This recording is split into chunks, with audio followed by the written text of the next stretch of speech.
રાજ્યમાં ધોધમાર વરસાદને પગલે અનેક વિસ્તારમાં પૂરની સ્થિતિનું નિર્માણ થયું છે ત્યારે અનેક વિસ્તારોમાં વરસાદે વિરામ લીધા બાદ પણ હજુ કેટલાય વિસ્તારોમાં પાણી ઓસર્યા નથી અને વિસ્તારો જળમગ્ન છે। સુરેન્દ્રનગરનું ગામ હજુ પણ જળમગ્ન છે, લોકોના ઘરોમાં પાણી ભરાયેલા છે।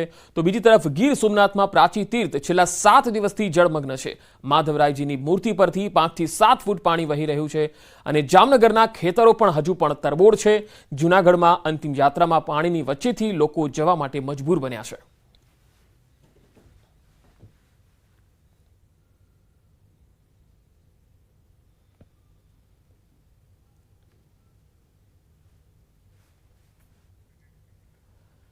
તો વરસાદનો વિરામ છતાં હજુ ઘણા ભાગો જળબંબાકાર છે। સુરેન્દ્રનગરમાં વરસાદે વિરામ લીધો છે પરંતુ ઘણા વિસ્તારો હજુ પણ વરસાદી કહેરથી પ્રભાવિત છે। લીંબડી તાલુકાના રાડોલ ગામમાં હજુ વરસાદી પાણી ભરાયેલા છે। આ વિસ્તારમાં જ્યાં જુઓ ત્યાં હજુ પણ પાણી જ પાણી જોવા મળે છે। સતત પાણી ભરાયેલા રહેતા સ્થાનિકો પરેશાન થયા છે। આ ગામમાં પાણીમાં ડૂબી જવાના કારણે એક વ્યક્તિનું મૃત્યુ પણ થયું છે। હાલમાં એનડીઆરએફની પણ મદદ લેવામાં આવી રહી છે। તસવીરો જોઈ શકો છો। સુરેન્દ્રનગરના લીંબડી તાલુકાનું રાડોલ ગામ છે જ્યાં પાણી ભરાયેલા છે। ચારે તરફ ગામમાં પાણી છે।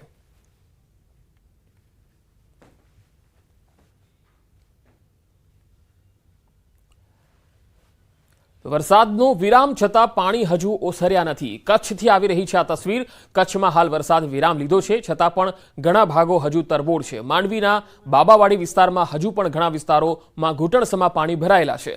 માંડવીના બાબાવાડીમાં ઘૂંટણસમા પાણી ભરાયેલા હોવાથી રહીશો પરેશાન થયા। વરસાદી પાણીનો નિકાલ ન હોવાથી રહીશોમાં ભારે રોષ વ્યાપી ગયો છે।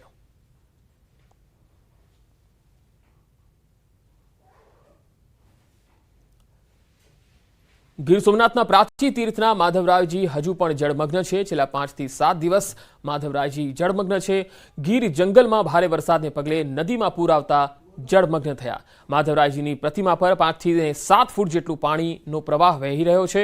જો કે હાલ વરસાદે અહીંયા વિરામ લઈ લીધો છે અને પાણી હવે ધીરે ધીરે ઓસરવા તરફ આગળ વધી રહ્યા છે।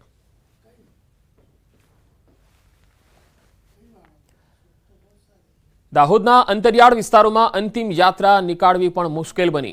નળવાઈ અને સિમલિયા બુજર્ગમાં સ્મશાન જવા લોકોને મુશ્કેલી પડી રહી છે। ગરબાડા તાલુકાના નળવાઈ અને સિમલિયા બુજર્ગમાં સ્મશાન અને રોડના અભાવે લોકોને ખૂબ જ હાલાકી પડી રહી છે, જેના કારણે લોકો ખેતરમાંથી અંતિમ યાત્રા લઈ જવા મજબૂર બન્યા। ચોમાસાના સમયે રોડ નહીં હોવાના કારણે કાદવ કીચડમાં અને મકાઈના ઊભા પાકને ખૂંદીને નનામીને લઈ જવાનો વારો આવ્યો। એટલું જ નહીં, સ્મશાનની પણ સુવિધા ન હોવાના કારણે ખુલ્લામાં ક્રિયાકર્મ કરવા ગ્રામજનો મજબૂર બન્યા। ગ્રામજનો દ્વારા અનેક વખત રજૂઆત કરી છતાં સ્મશાન અને રોડની કોઈ જ કામગીરી થઈ ન હોવાનો સ્થાનિકોનો આરોપ છે। સ્મશાન ન હોવાથી ચોમાસાના સમયે અંતિમ ક્રિયા કરવામાં ભારે હાલાકી પડે છે।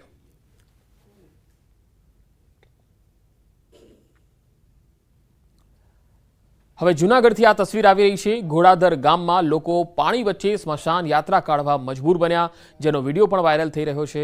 લોકોનો આરોપ છે કે ચારે બાજુ રસ્તા બંધ હોવાથી મૃતકને સારવાર નહોતી મળી શકી।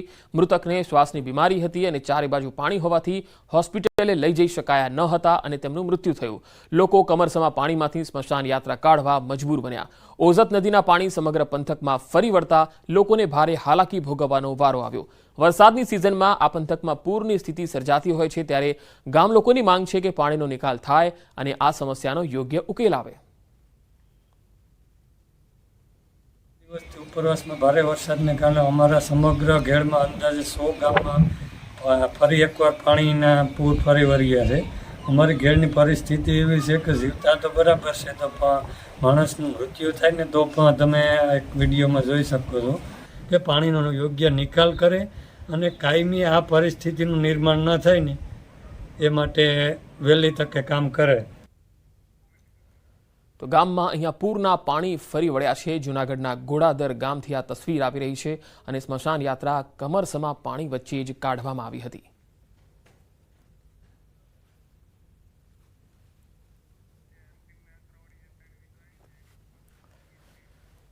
તો વરસાદે ભલે વિરામ લીધો છે પરંતુ હજુ પણ ઘણા વિસ્તારોમાં પૂરના પાણી ઓસર્યા નથી। અમે અલગ અલગ તસવીરો જે આવી રહી છે તે આપને બતાવીએ। આ ત્રણેય તસવીરોમાં જોઈ શકાય છે કે અંતિમ યાત્રા નીકાળવી પણ કેટલી મુશ્કેલ છે। દાહોદ, જૂનાગઢ આ બંને તસવીરોમાં પહેલી બે તસવીરમાં તમે જોઈ શકો છો કે પાણી વચ્ચે અંતિમ યાત્રા નીકાળવી પડી રહી છે અને પાણી અહીંયા એટલા બધા ભરાયેલા છે કે લોકો અહીંયા ક્રિયાકર્મ પણ કરી શકે એવી સ્થિતિ નથી અને ત્રીજી તસવીરમાં અંતિમ યાત્રામાં એક આખલાએ હુમલો કરી દીધો. બનાસકાંઠાથી આ તસવીર આવી રહી છે અને તેમાં પણ આખલાએ હુમલો કરતા 3 વ્યક્તિઓ ઇજાગ્રસ્ત બન્યા હતા.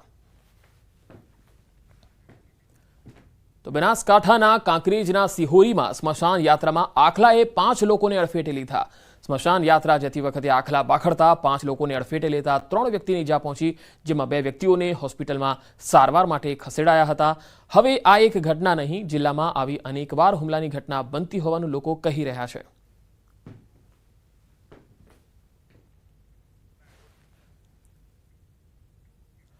અરવલ્લીમાં તીડ જેવી દેખાતી જીવાત અંગે ખુલાસો થયો છે. અરવલ્લી ખેતીવાડી અધિકારીએ મોટું નિવેદન આપ્યું છે. પ્રાથમિક દ્રષ્ટિએ તીતી ઘોડા જેવી જીવાત છે. તપાસ માટે દાંતીવાડા કૃષિ યુનિવર્સિટીના વૈજ્ઞાનિકોને બોલાવાયા. વૈજ્ઞાનિકો આ જીવાતની ઓળખ કરશે. જિલ્લા કક્ષાએથી ટીમ તપાસ બાદ નિદાન શોધવા પ્રયાસ કરશે. જિલ્લાના રેલાડા વિસ્તારના 25થી વધુ ગામોમાં આ જીવાત જોવા મળી હોવાનો ખેડૂતોનો દાવો છે.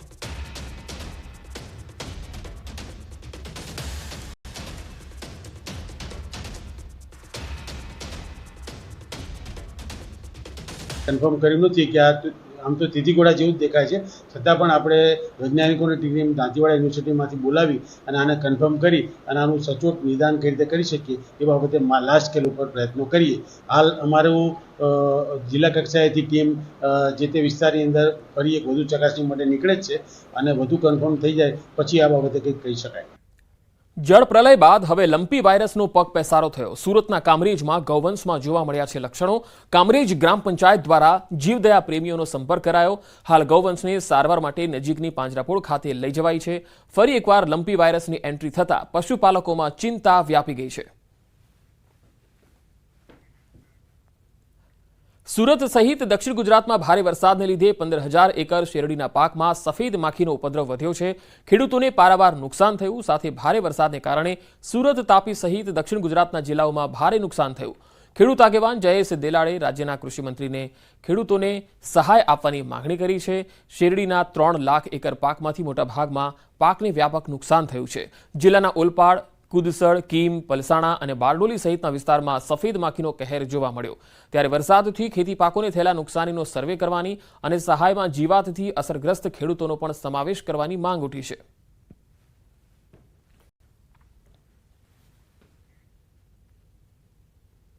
આવનાર દિવસોમાં કૃષિ મંત્રીને અમે વિનંતી કરી છે કે જે સફેદ માખીના ઉપદ્રવને કારણે ખેડૂતોને ખૂબ નુકસાન થયું છે એમને પણ આવરી લઈને ખેડૂતોને સહાય થાય, સર્વે થાય એવી અમે માંગ કરી રહ્યા છીએ.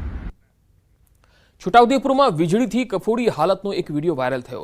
સ્થાનિકો ટ્રાન્સફોર્મર ઉપાડીને લઈ જતા જોવા મળ્યા. રસ્તાના અભાવે ગામમાં કોતરના પાણી ભરાયા. ટ્રાન્સફોર્મર પહોંચાડવાની જવાબદારી પીજીવીસીએલની હોય છે, પરંતુ અહીંયા સ્થાનિક લોકો જ ઉપાડીને લઈ જતા જોવા મળ્યા હતા. તસવીરોમાં જોઈ શકાય છે વીજળી ન મળવાના કારણે કેવી કફોડી હાલતમાં સ્થાનિક લોકો મુકાયા. સ્થાનિકો ટ્રાન્સફોર્મર ઉપાડીને લઈ જતા જોવા મળ્યા. રસ્તાના અભાવે ગામમાં કોતરના પાણી ભરાઈ ગયા. ટ્રાન્સફોર્મર પહોંચાડવાની જવાબદારી પીજીવીસીએલની હોય છે, પરંતુ પીજીવીસીએલે આવું કોઈ કામ કર્યું જ નહીં, એટલે સ્થાનિકોએ જાતે જ આ કામ કરવું પડ્યું અને ટ્રાન્સફોર્મર લઈ જતા નજરે પડ્યા.